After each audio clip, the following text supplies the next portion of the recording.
UPSC optional paper తీసేస్తున్నారా, కొత్తగా వచ్చే reforms గురించి మనం ఇప్పుడు ఈ వీడియోలో మాట్లాడుకున్నాము. So before going to the topic, so definitely మీరు అడగొచ్చు, మీరు యూపీఎస్సీ సివిల్స్ గురించి మీరు ఎలా మాట్లాడుతున్నారు, మీకు నాలెడ్జ్ దీంట్లో ఇన్ఫర్మేషన్ కానీ నాలెడ్జ్ కానీ మీకు ఎలా తెలుసు అంటే, సో దీనికి సంబంధించి నేను different top IAS coaching centres in Hyderabad and also ఢిల్లీతో సో వాళ్ళ మార్కెటింగ్ అడ్వైజర్గా పనిచేశాను.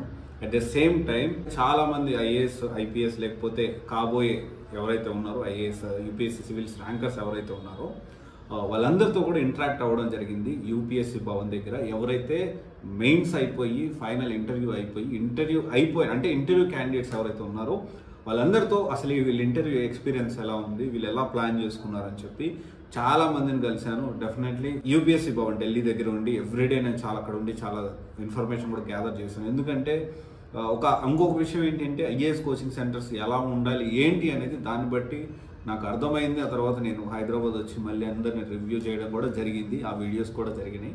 బట్ ఇది 2 years బ్యాక్.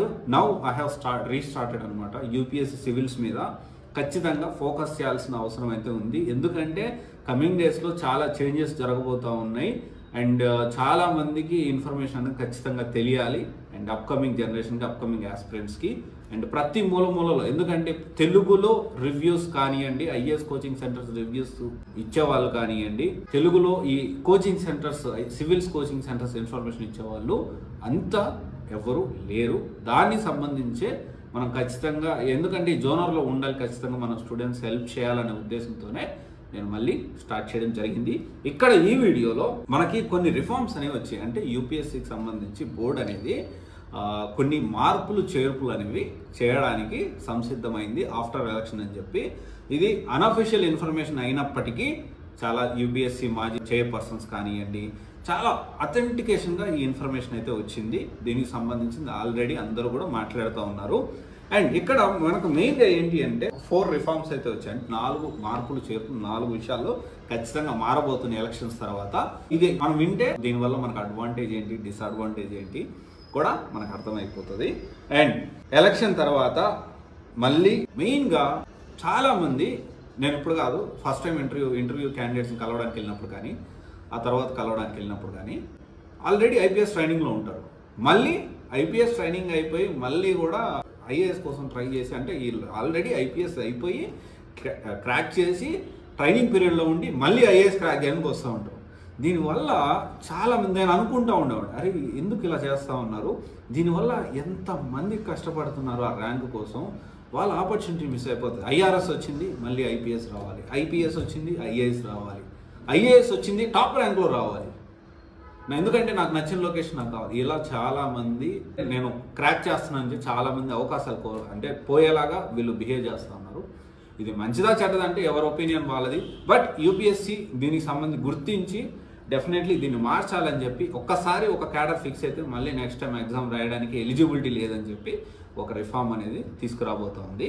సో ఇది ఖచ్చితంగా చాలామందికి యూజ్ అవుతుంది ఆస్పిరెంట్స్కి. తర్వాత ఆప్షనల్ సబ్జెక్ట్ అంటే ఏంటి అంటే, ఫస్ట్ ప్రిలిమ్స్లో ఆప్షనల్ ఉండేది, తర్వాత ప్రిలిమ్స్లో తీసేసారు. ఫస్ట్ ఒకసారి రిఫార్మ్స్ వచ్చినప్పుడు అంటే మార్పులు చేర్పులు చేసేటప్పుడు తీసేసినప్పుడు మెయిన్స్లోనే ఆప్షనల్ 2 సబ్జెక్ట్స్ పెట్టారు. సో తర్వాత ఏంటి అంటే అది కూడా ఒకటే ఆప్షనల్ చేశారు.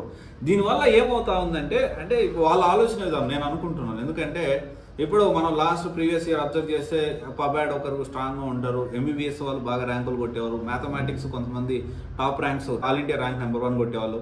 ఇలా ఏంటి అంటే వాళ్ళ టాలెంట్ అనేది, అంటే ఇప్పుడు ఒక జోనర్లో చాలా స్ట్రాంగ్ ఉండొచ్చు, బట్ అలా కాకుండా ఇక్కడ సంథింగ్ మిస్ అవుతా ఉంది, అందరూ కూడా ఒకటే ఎగ్జామ్ రాయాలి అనే విధంగా ఆప్షనల్ తీసేసి ఒక కొత్త న్యూ పేపర్ని అందరూ ఖచ్చితంగా అది రాసే దాన్ని బేస్ చేసుకునే మనకి రిజల్ట్స్ అనేవి ఉంటాయి. అలాగా కొత్త పేపర్ ఒకటి ప్లాన్ చేస్తూ ఉన్నారు. ఇది ఇంకొక రిఫార్మ్.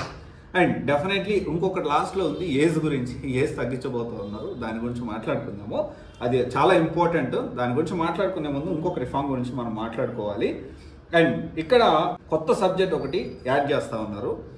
అదేంటి అంటే administration, political science, public administration, law, revenue, legal system, ఇవన్నీ అంటే ఒక సిస్టమ్ని రన్ చేయడానికి పబ్లిక్ ఏదైతే ఉన్నారో ఆ అడ్మినిస్ట్రేషన్ అనేది ప్రాపర్గా చేయడానికి అన్నీ కలిపి ఒక సబ్జెక్ట్ లాగా ఒక కొత్త సబ్జెక్ట్ కూడా యాడ్ చేయబోతున్నారు అయితే ఇన్ఫర్మేషన్ అయితే వచ్చింది.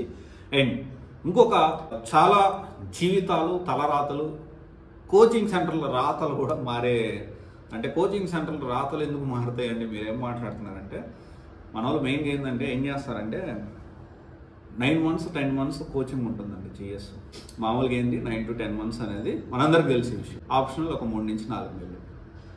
కానీ ఫస్ట్ అటెంప్ట్లో వీళ్ళు ఎలా ప్రమోట్ చేసుకుంటారు అంటే, ఫస్ట్ అటెంప్ట్లో కొట్టేశాడు, కానీ దానికి ఫస్ట్ అటెంప్ట్ రాసి ఉండొచ్చు మేబీ, దానికి ముందు ఎన్ని సంవత్సరాలు కష్టపడ్డారనే విషయం చెప్పరు. ఇంకొంతమంది ర్యాంకర్స్ చెప్పొద్దు, కానీ వీళ్ళు చాలా మంది దగ్గర సపోర్ట్ తీసుకొని ఉంటారు, కోచింగ్ తీసుకొని ఉంటారు, మెంటరింగ్ తీసుకొని ఉంటారు, ఆన్సర్ పేపర్ ఆన్సర్ రైటింగ్ రాస్తుంటారు, మెయిన్స్ ఆన్సర్ రైటింగ్ రాస్తుంటారు, అండ్ ఇంటర్వ్యూ గైడెన్స్ తీసుకుంటారు. కానీ బయటికి వన్స్ ర్యాంక్ వచ్చిన తర్వాత నేను ఎవరు సపోర్ట్ తీసుకోలేదు. సో చాలామంది ఉన్నారు, నేను వాళ్ళని క్రిటిసైజ్ చేయట్లేదు. అండ్ ఈ వీడియో చూసినా కానీ ఒకవేళ వాళ్ళు రియాక్షన్ అయినా కానీ పర్వాలేదు. ఎందుకంటే ఒకవేళ ఒక గురువు దగ్గర మనం విద్య నేర్చుకున్నప్పుడు నేను నేర్చుకున్నాను నలుగురికి నిజం చెప్పడం తప్పే లేదు. అలా చెప్పకుండా నా సొంతంగా నేర్చుకున్నాను, నా సొంతంగానే క్రాక్ చేసుకున్నారు అంటే సో అది కరెక్ట్ కాదేమో, రాంగ్ గైడెన్స్ ఇస్తున్నట్లేమో అని నేను అనుకుంటున్నాను. సో ఇలా ఏంటి అంటే ఇలా చెప్తూ ఉంటారు. దీనివల్ల ఏంటి అంటే 1 yearలో కోచింగ్ తీసేసుకొని 3 monthsలో ఆప్షనల్ ప్రిపేర్ అయిపోయి 4 monthsలో ఆప్షనల్ ప్రిపేర్ అయిపోయి ఈ యూపీఎస్సీ సివిల్స్ క్రాక్ చేసే పరిస్థితి చాలా వరకు ఉండకపోవచ్చు. అండ్ ఇంకొకటి ఏంటి అంటే ఈ కొత్తగా వచ్చే ఏజ్ ఏజ్ తగ్గడం వల్ల అటెంప్ట్స్ కూడా తగ్గుతాయి. ఎట్లా అంటే ఇంతకుముందు ఎలా ఉండేది 32 years వరకు జనరల్కి ఉండేది, తర్వాత వచ్చేసి ఓబీసీకి 35, 32 + 3, ఎస్సీ ఎస్టీకి 32 + 5 అన్లిమిటెడ్, అండ్ మళ్ళీ ఈ ఫిజికల్లీ హ్యాండిక్యాప్ డెఫ్ డమ్ వాళ్ళకి మాత్రం దాదాపు 10 years 42 years వరకు వాళ్ళకి ఎలిజిబిలిటీ ఉండేది అన్లిమిటెడ్. అయితే ఇప్పుడు కొత్తగా ఎగ్జాక్ట్ ఏజ్ అయితే కరెక్ట్గా ఇప్పుడు చెప్పట్లేదు, కానీ అప్రాక్సిమేట్లీ 26 నుంచి 28 వరకు తగ్గేదానికి ఛాన్స్ ఉంది. Open category, general category. తర్వాత ఓబీసీకి దాని ప్రకారం ఈ 26 + 3 అండ్ ఎస్సీ ఎస్టీకి 26 + 5 ఇలా చేంజెస్ అయితే జరిగేదానికి ఛాన్సెస్ ఉన్నాయి. దీనివల్ల కోచింగ్ సెంటర్లు ఖచ్చితంగా వాళ్ళ తలరాతలు అయితే మారబోతూ ఉన్నాయి. ఎందుకు తలరాతలు మారుతున్నాయి అంటే 1 yearలో ఇప్పుడేంటి కొంచెం అటెంప్ట్స్ ఎక్కువ ఉంటాయి, ఏజ్ ఎక్కువ ఉంటుంది. సో డెఫినెట్లీ ఏంటి 1 year కోచింగ్ 1 year ట్రైనింగ్ తీసుకుంటారు, వీళ్ళు 2 లక్షలు వీళ్ళు డబ్బులు తీసుకుంటారు, 2 లక్షలు 2.5 లక్షలు ఎంతో ఉంటుంది తీసేసుకుంటారు.